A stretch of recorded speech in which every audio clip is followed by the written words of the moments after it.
Waalaikumsalam warahmatullahi wabarakatuh, Bu Sylvi dan Bu Reni. Terima kasih karena sudah menyempatkan waktunya untuk mengobrol dengan kami berdua ini.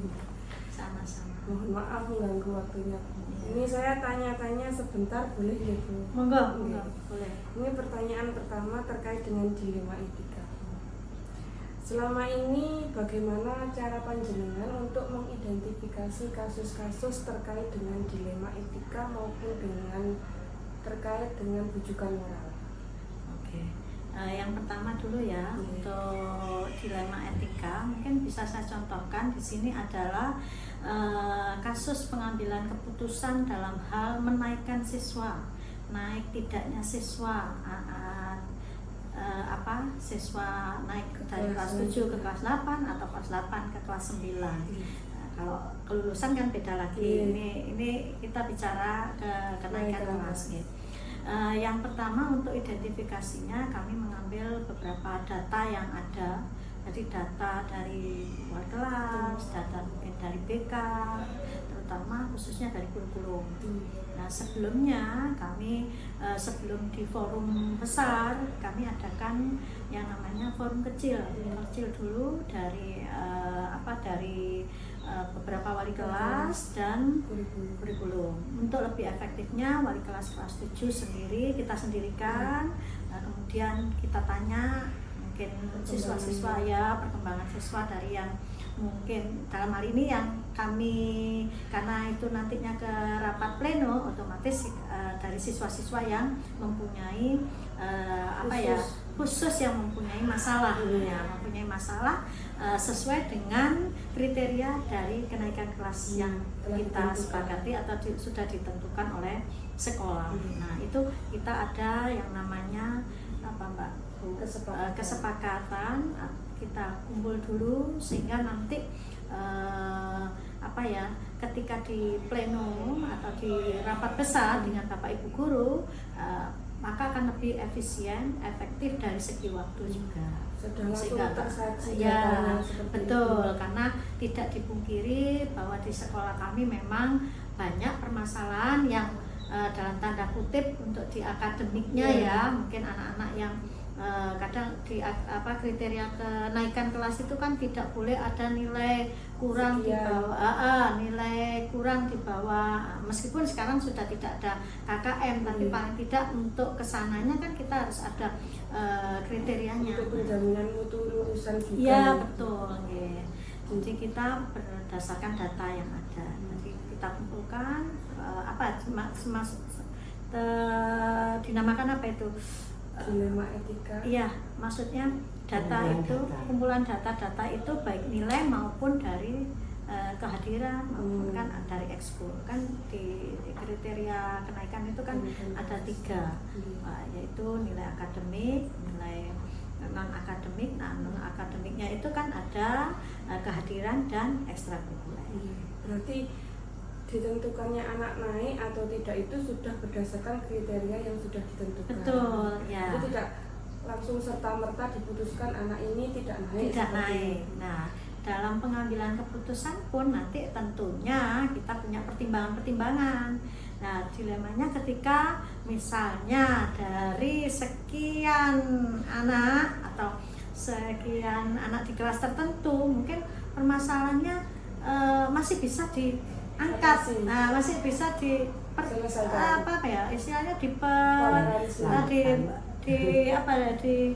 istilahnya ditolong lah, istilahnya ditolong. Mau nggak mau yang mungkin masih bisa ditolong kami insya Allah ya kami tolong. Karena bagaimanapun juga syarat kenaikan kelasnya pun itu kan memang dari lembaga itu sendiri disepakati sendiri. Betul, supaya kalau seumpama kita punya dari kriteria itu banyak anak-anak yang terjaring di kriteria itu, masa kita sekolah mau tidak menaikkan anak segitu banyak, kan nggak mungkin, pasti ada seleksinya. Kira-kira yang dari kasus ini yang mungkin mengerucut di banyak kasus siapa. Nah itu kami mengidentifikasinya yang seperti apa? Iya, yang seperti apa kita korek nanti ketika termasuk sama guru BK. BK ya, BK ini yang banyak Mbak. banyak peranannya, apalagi era sekarang ya Mbak ya, anak sedikit-sedikit lapor, sedikit-sedikit dibilang ini bullying. Padahal di zaman dulu itu ngono ae lek biyen kan alah ngono ae kok didadekno masalah. Nah, anak sekarang titik ae dilokno ngono ae wis dadi masalah. Akhirnya ya lapor orang tua. Orang tua lapor lagi ke pihak sana. Nah, yang banyak kasus di sini begitu Mbak. Padahal kita sudah menyampaikan ke orang tua, Bapak Ibu, ketika ada masalah sampaikan ke sekolah. Apalagi kejadiannya di sekolah, sampaikan dulu ke sekolah biar kami menangani secara tuntas, tidak keluar dulu. Monggo. Langsung ke pertanyaan kedua nih. Bu Rani atau saya aja. Saat mengambil keputusan di sekolah ini di SMP 19, terutama pada kasus-kasus yang kepentingannya sama-sama benar, seperti yang panjenengan sebutkan tadi, menaikkan anak atau bagaimana tinggal kelas yang sama-sama benar dan juga ada peraturannya. Itu apa yang menjadi pertimbangan panjenengan seperti itu? Bagaimana anak yang tinggal kelas, bagaimana anak yang bisa diloloskan untuk naik? Siap. Tentunya kami ada kriteria dan kami rembuk bersama, sehingga anak-anak yang berkasus itu kami munculkan meskipun dengan inisial A gitu ya.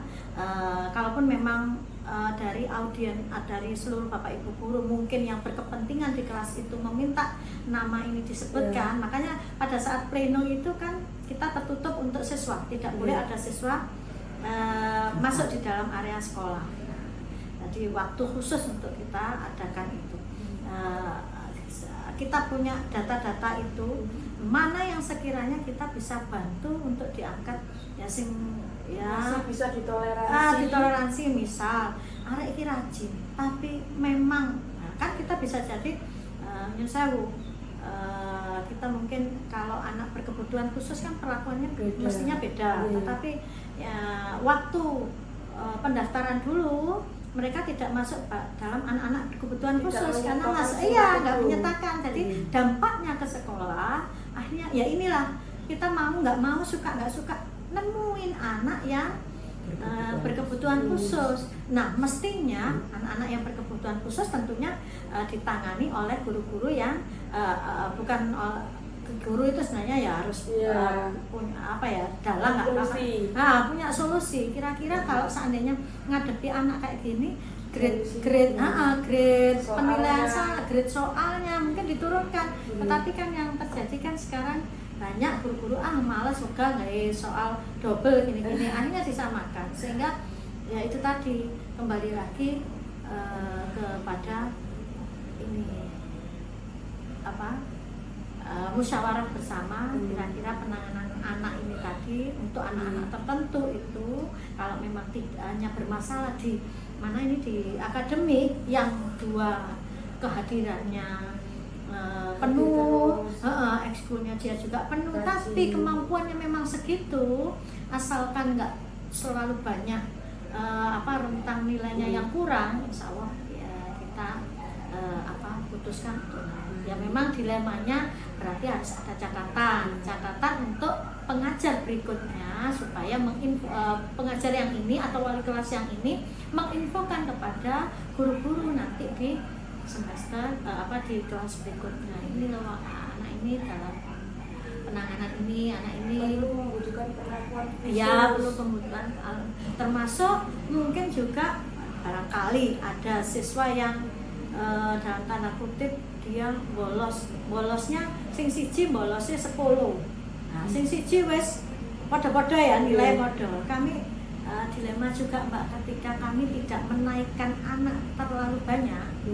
Nah, kita kembalikan lagi, apakah anak-anak yang bolos ini sudah tertangani dengan baik oleh gurunya? Jangan-jangan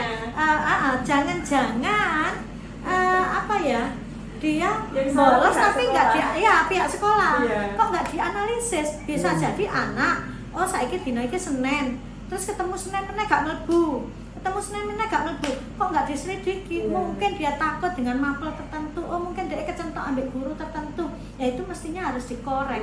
Nah itu ya kayaknya ya juga bagian besar dari tugas BK. Berani siap gitu. Iya harus dong. Karena di sini banyak kasus anak-anak seperti itu. Berarti ini sudah masuk ke dalam pertanyaan ketiga. Oh gitu. Iya. Pertanyaan ketiga adalah langkah atau prosedur yang dilakukan. Tadi kan sudah disebutkan bahwa langkahnya satu, membuat kesepakatan. Setelah membuat kesepakatan nanti dikumpulkan bersama dengan guru-guru, wali kelas dan BK untuk rapat pleno seperti itu. Terus yang ketiga juga introspeksi dari satuan pendidikan. Kira-kira pernah nangani enggak? Aja absen banyak ini tidak tertangani, makanya kita perlu sampaikan Bapak Ibu supaya tidak ada permasalahan di akhir cerita. Contohnya rapat pleno itu, monggo yang punya kasus arek iki mungkin wis 4 absennya wis 5, monggo di home visit, monggo dipanggil, diselidiki. Paling tidak home visit nggak kena panggilan orang tua. Pertama kan panggilan orang tua, panggilan orang tua, baru kemudian home visit. Home visit pertama paling tidak dia punya data. Jadi alhamdulillah teman-teman ini ketika home visit juga ada data yang disertakan. Ada termasuk kami menghimbau kepada teman-teman supaya wong-wong cerdas kan bro, anakku udah ditangani kok saiki moro-moro anak kasus gak masuk sekian hari karena gara-gara absen, padahal saya tiap hari ngantar. Kenapa ini kok saya nggak dikasih tahu? Itu pernah terjadi di sekolah satuan pendidikan kami yang lama. Nah gara-garanya yaitu tadi kelewat daripada penanganan anak. Jadi bisa keputusannya kurang kuat. Iya, itu bisa jadi salah kita. Nah, ya sing memper. Tapi insya Allah dari kasus yang ada di sini itu melalui tahapan yang sudah kita lakukan dengan benar. Melalui prosedur dan langkah-langkah yang sudah baik. Jadi kalau anak misalnya jangankan anak nggak masuk, terlambat aja kita ada prosedurnya kenapa terlambat, ditanya gini apalagi. Tapi saiki kan gak oleh nyeneni teman kena disiplin positif. Nah, kena disiplin dilema juga ya, sekolah ramah anak disiplin positif. Aduh itu. Ketika kami membahas disiplin positif pun juga pro dan kontra. Nah, manakala lah saiki wis ngono jano ae wis arek-arek, apalagi tidak didukung orang tua yang dimana dianu didik gurunya wis ngloro, muridnya wali murid wis ngloro. Nah itu. Berarti sekarang pertanyaan keempat. Hal yang sudah dianggap efektif dalam pengambilan keputusan terhadap dilema etika itu apa saja? Yang menurut panjenengan langkah-langkahnya sudah efektif? Ya melalui tahapan yang sesuai tentunya. Data-data yang kita kumpulkan juga sudah lengkap, valid, maka kami bisa memutuskan ini apa itu. Seperti yang tadi yang anak terlambat tadi penyebabnya apa omai atau terus kemudian berdasarkan data kemudian mana yang terbaik sehingga tidak salah dalam kami mengambil keputusan. Kumpulan data itu dianggap sebuah cara yang efektif untuk memutuskan sebuah keputusan. Betul, termasuk ya sebelum ada data itu kan kami juga ada prosesnya yang melalui pemanggilan ini data itu kan hanya pendukung untuk kita kuat manakala memutuskan. Ya kan ada orang yang nggak terima, ini kok bisa, ini loh datanya dibuka. Makanya aturan itu paling tidak anak-anak juga harus dipahami ketika kamu nggak masuk harus ada izinnya. Nah, gitu. Ketika kita home visit harus ada disertakan undangan dari TU, tanda tangan kepala sekolah. Mungkin pertanyaan saya cukup sekian Bu. Sekarang dilanjutkan dulu sama Bu Reni. Oh ada Untuk berikutnya, hal apa saja yang selama ini merupakan tantangan dalam pengambilan keputusan pada kasus-kasus dilema etika? Ya, tantangannya ketika kami harus dihadapkan pada ya pihak-pihak yang mungkin nggak sama. Yang satu ingin mempertahankan, yang satunya ya nggak apa-apa, udah itu dengan kasus yang seperti itu udah Kelas. ditinggal kelas saja, apalagi kemarin di kelas sebelumnya dia sudah berkasus. Nah, yang seperti ini maka kami harus dengan bijak untuk mengambil mana yang perlu kita pertahankan, mana yang tidak. Meskipun barangkali dengan tidak naik kelas si anak tersebut kan bukan berarti menghambat dari prestasi anak. Paling tidak bisa jadi ada efek jerah, ada terapi pelajaran bahwa untuk tidak diulang lagi di yang berikutnya atau oleh anak lain juga. Iya, oleh anak lain juga untuk kita sampaikan, ini loh ada contoh kasus yang seperti ini aja bisa nggak naik kelas. Makanya kamu jangan menyepelekan ketika kehadiran. Dari kehadiran saja tidak terpenuhi, padahal sudah ada syarat dan ketentuan berlaku kamu. Nah, sehingga kan berdampak pada pembelajaran jika tugas-tugas yang nggak terselesaikan sekian kali tidak masuk. Nah, itu kan otomatis tagihan-tagihan dari tugas maupun ulangan itu juga atau tes gitu ya tidak bisa terekam dengan baik. Iya. Berikutnya Ibu, apakah Ibu memiliki jadwal tertentu dalam penyelesaian kasus yang mengandung dilema ini? Apakah langsung menyelesaikan di tempat atau memiliki jadwal? Kalau untuk jadwal seperti rapot ya tentunya ada di akhir semester 2 ya, akhir semester 2 tentunya kita ada planning kapan kita akan rapat pleno kenaikan, kapan kita sebelum rapat pleno itu ada yang namanya verifikasi nilai, kemudian setelah verifikasi nilai di tahap berikutnya yang tadi saya sampaikan mengumpulkan wali kelas, mungkin kurikulum dan wali kelas untuk mendata daripada anak-anak yang mungkin sekiranya bisa kita tolong atau kita tinggalkan untuk. Kalau untuk guru mapel yang terkait misalkan nilainya buruk di satu mapel itu ada juga nggak Bu? Misalkan dikonfirmasi? Iya, dikonfirmasi. Nah, kecuali itu ya Pak Ibu ya. Nanti pada saat rapat pleno kita tanyakan. Nah, maka si guru ini otomatis kan dia akan menyampaikan, ini loh Bu data kami. Makanya ketika rapat pleno Bapak Ibu guru itu sudah siap dengan data yang ada.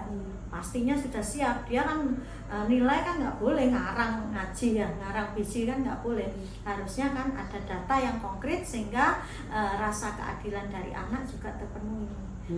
Manakala si anak ini mungkin dicuatkan inisial, terus kemudian mungkin penasaran, dari situ kan awalnya kan inisial, dari situ kan tahu oh mapel ini, nah, otomatis guru yang bersangkutan kan akan tanya siapa namanya, nah, otomatis kita sebutkan, baru kita sebutkan kok sampai nemen, atau kadang dalam satu kasus misal ini api, nah kok ini oleh jomplang, nah jangan-jangan, nah kan kita bisa menganalisis dari situ, jangan-jangan loh gak keliru atau yang salah-salah gurunya.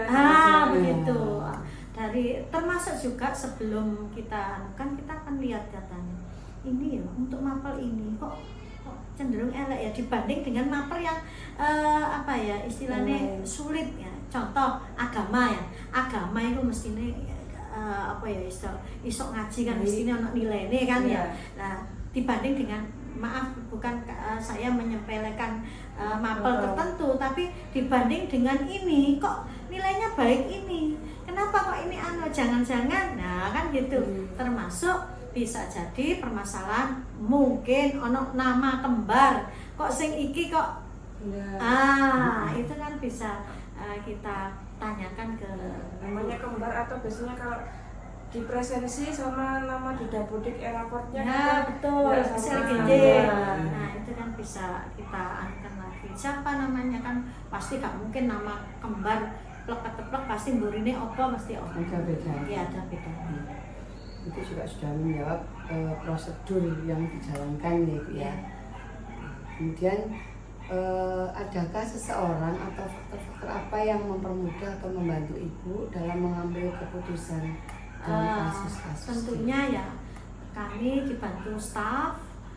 Kalau dalam hal kenaikan kelas tentunya artinya ya kurikulum, BK, wali kelas itu juga mendukung dari masukan wali kelas sebelum kita naikkan ke pleno supaya lebih cepat cepat penanganannya, cepat hasil plenonya. Berarti Bu mendengarkan dari berbagai pihak Dari dulu berbagai pihak dan menelaah dari data yang ada. Untuk yang terakhir Ibu, dari semua hal yang telah disampaikan, pembelajaran apa yang dapat Ibu petik dari pengalaman mengambil keputusan ini? Bahwasannya untuk mengambil keputusan itu kita harus paling tidak juga ada komunikasi baik antar guru, komunikasi antar staf, kemudian komunikasi antar orang tua, komunikasi dengan pihak-pihak lain, mereka dalam hal ini termasuk juga data itu penting supaya kevalidan daripada pengambilan keputusan ini nanti kita tidak salah dalam memutuskan satu permasalahan. Jadi kita benar-benar yang pertama ya memang ada komunikasi, dan yang kedua terkait dengan data yang ada harus benar-benar valid supaya rasa keadilannya. Memang kita nggak bisa adil sepenuhnya, tetapi paling tidak mendekati adil itulah kita bisa mewujudkan untuk satu permasalahan. Dan kita merujuk pada keberpihakan kepada siswa. Betul ya. Karena bagaimanapun juga ini kan apa ya istilahnya melayani siswa, pelayanan siswa, anak didik yang kembalinya paling tidak nanti guru-guru pun juga harus introspeksi apakah pengajaran kita sudah benar, penanganan kita sudah maksimal apa belum. Itu sih termasuk dalam hal asesmen asesmennya kesoron apa sing kayak apa kan gitu harus ada remedial apa enggak kan gitu ya. Ini terakhir saya boleh menyimpulkan gitu. Ya, jadi kan terkait dengan permasalahan kenaikan kelas. Ya. Apa benar kalau saya menyimpulkan bahwa pola pikir yang sedang dijalankan oleh panjenengan merupakan pola pikir berbasis rasa peduli, tidak serta-merta berdasarkan peraturan saja, tapi kepedulian terhadap siswa, karena sekolah itu sejatinya adalah institusi moral. Betul, ya saya setuju. Kami tidak serta-merta aturan sing kudu kenceng lurus harus ini, tapi fleksibel manakala ada kasus-kasus tertentu yang mungkin kita harus peduli pendidikan juga kepada anak-anak atau yang mungkin siswa kita yang butuh perhatian lebih, penanganan khusus itu. Ya, setuju sekali Bu. Terima kasih Bu, kita sudah ada di penghujung wawancara. Ya. Mohon maaf sudah mengganggu waktunya. Semoga di lain kesempatan bisa berjumpa kembali dan berbincang-bincang. Terima kasih sama-sama. Mohon maaf. Ya. Salamnya. Oke, terima kasih. Mudah-mudahan sukses selalu dan mudah-mudahan kita bisa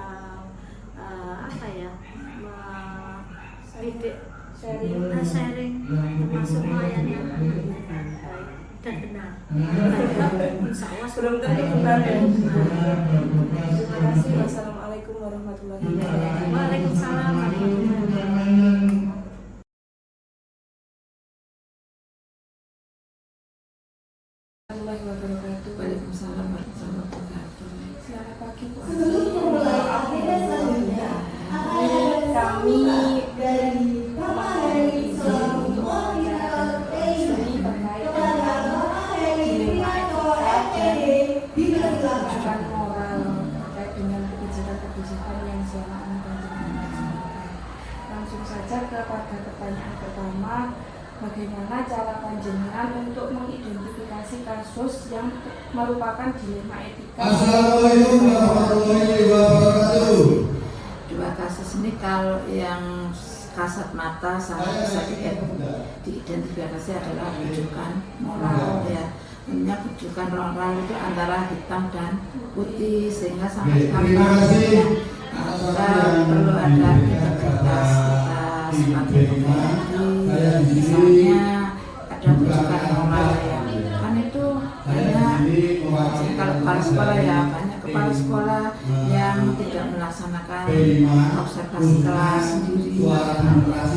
Tapi kita kembalikan kepada integritas kita, komitmen kita, maka itu adalah tugas utama kepala sekolah. Itu dibutuhkan moral sangat nampak ya. Yang kedua, dilema etika.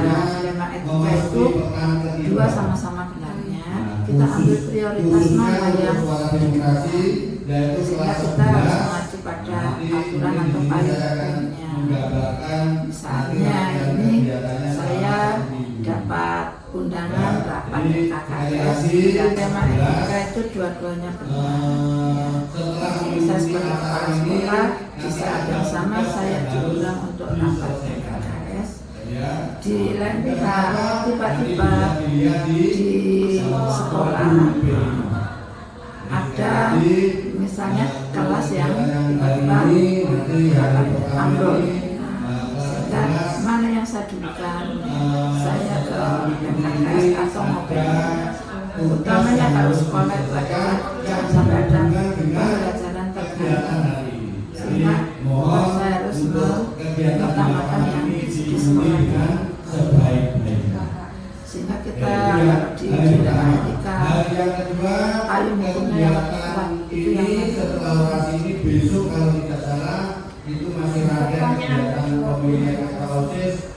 bagaimana panjenengan menjalankan pengambilan keputusan di sekolah, terutama pada kasus-kasus yang ada dua kepentingan yang sama, benar-benar atau sama-sama mengandung nilai.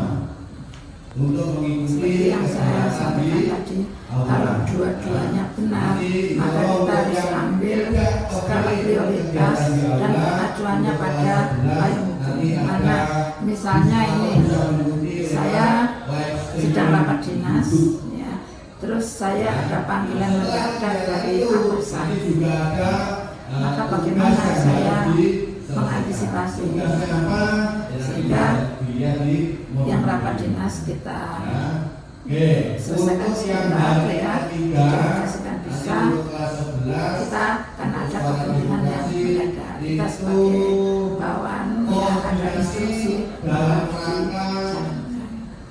Berarti tadi skala prioritas dan payung hukumnya. yang ketiga, prosedur yang selama ini dilakukan untuk menangani permasalahan tersebut.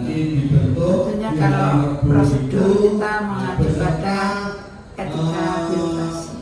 Jadi misalnya kita dipanggil oleh kadit di provinsi, padahal kita punya atasan langsung di dinas, maka tetap saya harus ke dinas dulu.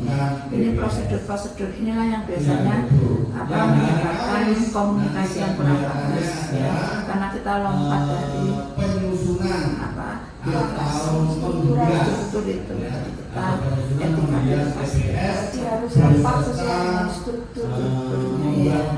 Mungkin perlu menyiapkan Selama ini hal apa saja yang panjenengan anggap sudah efektif dalam mengambil keputusan terkait dengan dilema etika? untuk kelas 11 itu kalau yang selama disandarkan efektif itu tadi saya selalu untuk melaksanakan menganalisis dulu ya, apakah ini urgent payung hukumnya seperti apa ya, sehingga keputusan itu tidak salah.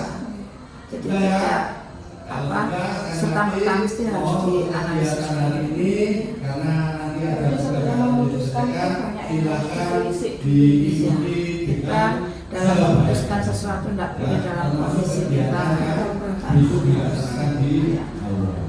harus tenang. Mungkin dari Untuk pertanyaan selanjutnya dilanjutkan Bu Rini. saya dari tim P5 Suara Demokrasi mungkin cukup sekian, bisa dilanjutkan. Hal-hal apakah yang selama ini merupakan tantangan dalam pengambilan keputusan kasus dilema etika? Untuk yang lebih berkelanjutan kelas 10 dan kelas Kalau 11 dilema sudah etika disampaikan itu kalau saya ya karena sudah terbiasa dengan mana skala prioritas ya, utamanya kalau di sekolah itu pembelajaran jangan sampai terganggu, utamanya seperti itu. Yang diutamakan pembelajaran. Pembelajaran. Ya. Hambatannya mungkin ada apa yang pernah itu? Kalau hambatan, kalau saya orangnya apa ya, berjalan tuh on the track. Jadi ya sudah Ini jalannya. Ini melalui kesulitan-kesulitan karena sesuai dengan tren. Iya, kalau kita apa berjalan sesuai dengan aturan yang ada, kan ada SOP yang saya sampaikan tadi, insya Allah hambatan itu terjadi. Biasanya terjadi kalau kita ada sedikit keluar dari tracknya. Kemudian apakah Ibu memiliki jadwal tertentu untuk penyelesaian kasus dilema? Kemudian prosedur apa yang biasa Ibu jalankan? Kalau jadwal namanya dilema etika itu kan munculnya tidak terjadwal ya. Sehingga tidaklah ada jadwal khusus untuk menganalisis itu. Tapi kalau semua kegiatan itu kita harus melalui prosedur. Makanya SOP itu harus ada, apa yang harus dilakukan pertama ini. Kalau misalnya ada dilema etika ya, saya anak sedang observasi kelas tapi tiba-tiba ada hal mendesak, maka SOP-nya seperti apa? Observasi kelas berjalan, misalnya video kan kita punya apa? SOP sehingga semua tetap ya, misalnya saya sebagai ketua KKS enak-enak kita observasi kelas kok tiba-tiba harus rapat ya mendadak ya karena akan memutuskan misalnya ada kegiatan kita sehingga SOP-nya apa kalau kelas orang bisa dan maka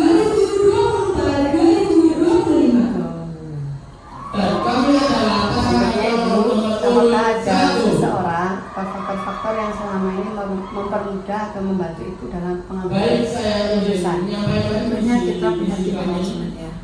Ketika ada keputusan yang besar itu kita harus sharingkan. Jadi tidak bisa hanya keputusan sepihak. Kalau saya kita basis seperti apa kita bisa mendiskusikan seminimal mungkin dampak yang ada. Apa yang setiap kebijakan tidak bisa 100% menyenangkan semua sehingga perlu kita ada yang tidak dikorbankan sih, dia tidak terfasilitasi keinginannya. Tapi kalau keseluruhan, kalau kita jadi kepala sekolah nanti dengan kepala sekolah, biasanya kalau visinya jelas, programnya jelas, ya, itu minimal sekali nanti visinya. Kalau misalnya orang apa, kita misalnya keuangan, kita open management, kita on the track, ya kita semua pakai online. Terus apa gitu, semua sudah. Kalau zaman dahulu kan permasalahan itu karena juga apa seperti itu.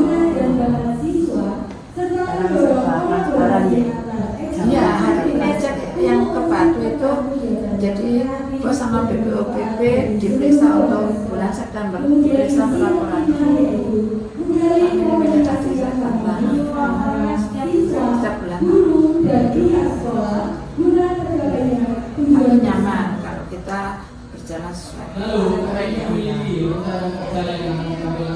Terakhir Ibu, pembelajaran apa yang dapat dipetik dari pengalaman Ibu dalam mengambil keputusan? Pembelajarannya kita itu belajar lebih terbuka, lebih banyak mendengar. Karena kalau kita merumuskan selalu keputusan sendiri langsung di programnya itu kita apa mengurangi dampak ya, langsung dia kan dampaknya nanti besar ya, kita tes dulu seperti ada masukan baru kita buat itu. Jadi kita lebih bisa banyak mendengar. Kalau ada keputusan yang besar kita dengarkan dulu apa yang